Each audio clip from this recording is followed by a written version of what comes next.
MPs, calling themselves the Otis Group, have been secretly meeting without him. After a messy few weeks for the government, the Prime Minister dined out on the drama, but he too was forced to fend off reports that a breakaway group of nationals was emerging. A bipartisan breakfast with a menu more to the Labor leaders' liking than what's on offer down the road at Otis. The unassuming Canberra restaurant now the talk of the town. The Otis menu, Mr Speaker. At the Otis restaurant. The name adopted by a group of up to 20 rebel Labor MPs whose secret dinners have now become public. Look, I suspect that people went out to dinner last night too, and they had dinner in a few restaurants. I did.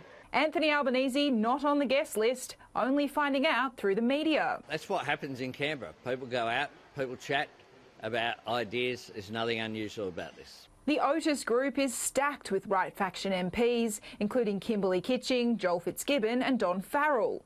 They're pushing a pro-coal agenda and want stronger pushback against the Greens. The Labor Party's united in our position that climate change is real. While the Labor leader downplayed his concerns publicly, he privately summoned Mr Fitzgibbon to his office for a please explain. I don't think it's a big deal. Fodder for the coalition in the corridors. Now, I am just a little bit disappointed that I haven't been invited to this group either. I don't know what more I could do to support the coal industry. And in the chamber. We now know who the members of this coal industry, coal workers supporting Otis Group are. I mean, Senator Sterle is on there twice. The Prime Minister also dining out on the drama, despite a possible breakaway group of his own. The only breakaway I'm aware of is the Otis breakaway. As some Nationals revive the push for a separate LMP party room for Queensland MPs after weeks of leadership turmoil. Look, I've heard talk like this since the LMP has been formed. I think it's a nonsense. Could you rule out ever joining a standalone party room? Look, I'll never rule out anything. Are you seriously worried it might be a breakaway? It's just one of the No, I don't have those concerns. The first two sitting weeks of 2020 have been dominated by Nationals infighting. And while Michael McCormick lives to fight another day as leader, his colleagues have made it clear he's now on notice. Imagine that, a rebel group within Parliament, Mr Speaker. You're just trying to steal my thunder. Trudy McIntosh, Sky News, Canberra. Let's discuss this further with Andrew Clennell, our political editor. Andrew, what a gift this was for the government. They've had a difficult few weeks with the Nationals' internal problems, the spill, and Nat defecting, but this story has given them some relief on the final sitting day of the fortnight. Well, it allows the government to say it's not just us that's deeply divided on this issue, it's you guys as well. So cut it out when it comes to having a go at us on our division. So what we established was the Sunday before the first sitting week, a week and a half ago, there was a dinner at Kokomo's. Joel Fitzgibbon, the member for Hunter, opposition ag spokesman, he invited a range of right-wingers who weren't in the sort of inner sanctum of Albanese, so not Chris Bowen or Tony Burke or Richard Marles.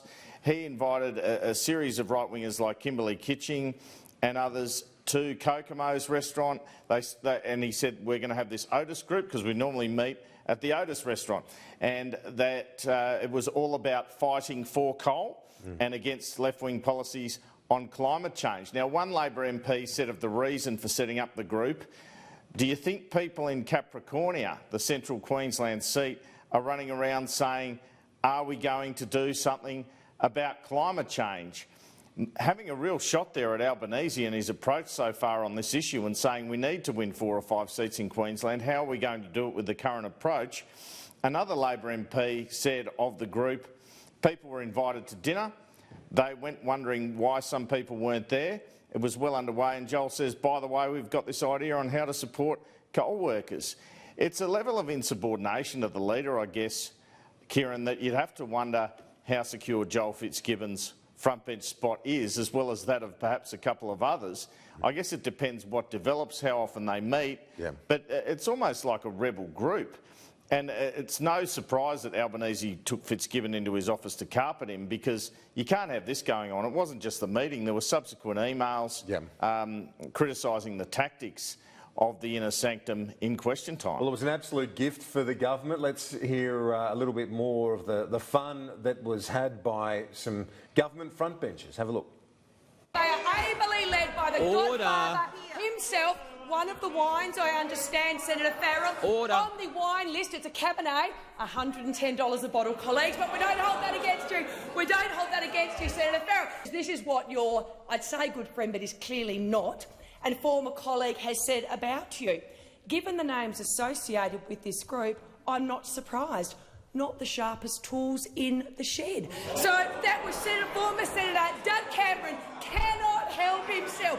But Senator Farrell, what we say to you, what we say to Senator Sterle, Senator Kitching, Senator Chisholm, Senator Polly, Senator Ciccone, welcome to the world of Senator Cash. Imagine his surprise, Mr Speaker. Deirdre Chambers. And, you know, I watched Senator Farrell, Mr Speaker. Just a group of Labor people who are interested in supporting coal workers. Don Farrell was made up perfectly, makeup on, he runs into PVO. Imagine seeing you here, PVO. G'day, Don. PVO, how are you, mate? But I've got 15 minutes worth of comment to provide to you. Just some good, solid Labor people. I've got 15 minutes of comment to provide. Yeah, targeting that coincidence on the streets of Kingston did not look pre-planned at all, did it? It was not too obvious. But the thing is, in terms of this story, it's been put to me on a serious level by those in the Labor Party that it shows how closed the circle is around Mr Albanese and Richard Marles. If they weren't aware that there was a group like this happening, it shows you how too closed that circle is around them. That's the view of some within the Labor ranks. Well, that Channel 10 journalist, Peter Van Onselen's tweeted this afternoon that Otis also stands for outside the inner sanctum. So that's quite interesting, isn't it? I mean, and that makes a lot of sense because I guess what these MPs are saying is we've perhaps been trying to get a different approach and having no luck with those 4 or 5 MPs around Mr Albanese. And, you know, through question time last fortnight, we've seen that division there. You see Shorten on one side with a couple of his friends, and Kimberley Kitching's one of them, who's one of the people who were at the dinner, and then the group around Albanese with Jim Chalmers, Tony Burke and co. So there's a problem with those outside MPs. No one's suggesting any sort of a leadership candidate. I mean, Labor's ahead in the polls and Albanese's approval ratings are quite good, but they want him to change tack on policy. Yep. And that is going to be a big debate over the next year or so. Well, it's at a very different level to what we're talking about in the Nationals. In the Nationals, you've had an MP quit the party. They're still in the LNP umbrella. But now this talk, and we heard it there in Trudy's report about Matt Canavan not ruling out joining an LNP party room in Canberra. So all of that's bubbling away, and it's at a much more serious level than this Otis group. Obviously, it's something Albanese's got to deal with, but what it did give the government was just a free kick to finish the parliamentary sittings. They leave here with a bit of, a kick to their step. Yeah, that's right. And look, yeah, we shouldn't forget the Nationals had a leadership spill.